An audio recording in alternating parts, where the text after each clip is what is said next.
আজি চাওক যোৱাকালিৰে পৰা ছাগলীয়া অত্তৰ অঞ্চলত এটা হাহাকাৰ পৰিস্থিতিৰ সৃষ্টি হৈছে যে ছাগলীয়া ভাইবজাৰ সংলগ্ন যে শ্মশান মন্দিৰ আছে এই শ্মশান মন্দিৰ কোনোবা অপসংস্কৃতি দূৰ কৰি যে এই মূৰ্তিটো ভাঙি বিনষ্ট কৰি পেলাই দিছে।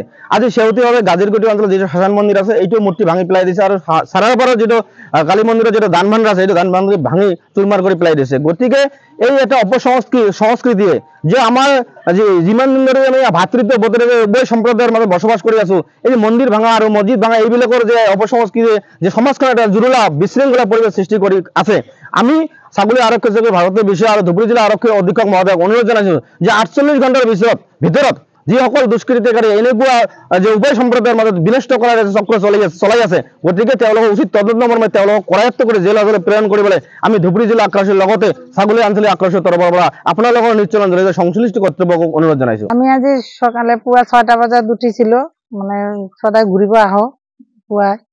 আমি আর আমার হাজবেন্ড আহি আছো, আহি প্রতিদিনে শ্মশান মন্দিরত প্রণাম করে যাও। আমি দেখিলো যে শ্মশানকালীতে মন্দিরত কালী ঠাকুর নাই।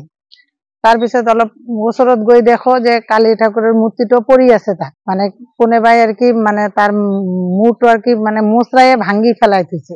এইটো দেখি তো আমি ওচৰে পাছৰে মানে মানুহ জনালো, তেওঁলোকেও আহি দেখিল ডাকিনী যোগিনীও ইয়াত নাই, দেখো বেলেগ ঠাইত পেলাই থৈছে। এইটো কোনে কৰিলে এইটো মানে আমাৰ এখন বিচাৰিব লাগে, তদন্ত বিচাৰি তো আমি মানুহক কৈ আছো যে আমাৰ ইয়াত তদন্ত লাগে, এইটো কোনে কৰিছে। আজি চাওক যোৱাকালিৰে পৰা ছাগলীয়া অত্তৰ অঞ্চলত এটা হাহাকাৰ পৰিস্থিতিৰ সৃষ্টি হৈছে যে ছাগলীয়া ভাইবজাৰ সংলগ্ন যে শ্মশান মন্দিৰ আছে এই শ্মশান মন্দিৰ কোনোবা অপসংস্কৃতি দূৰ কৰি যে এই মূৰ্তিটো ভাঙি বিনষ্ট কৰি পেলাই দিছে।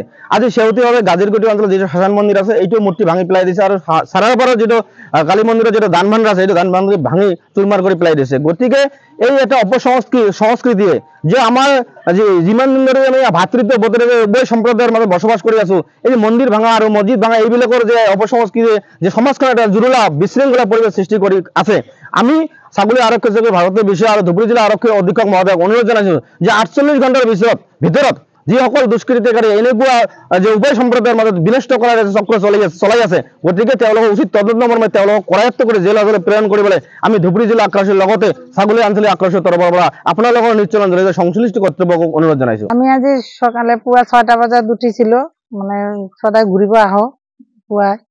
আমি আর আমার হাজবেন্ড আহি আছো, আহি প্রতিদিনে শ্মশান মন্দিরত প্রণাম করে যাও। আমি দেখিলো যে শ্মশানকালীতে মন্দিরত কালী ঠাকুর নাই।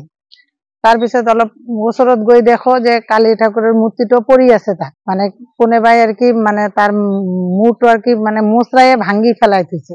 এইটো দেখি তো আমি ওচৰে পাছৰে মানে মানুহ জনালো, তেওঁলোকেও আহি দেখিল ডাকিনী যোগিনীও ইয়াত নাই, দেখো বেলেগ ঠাইত পেলাই থৈছে। এইটো কোনে কৰিলে এইটো মানে আমাৰ এখন বিচাৰিব লাগে, তদন্ত বিচাৰি তো আমি মানুহক কৈ আছো যে আমাৰ ইয়াত তদন্ত লাগে, এইটো কোনে কৰিছে।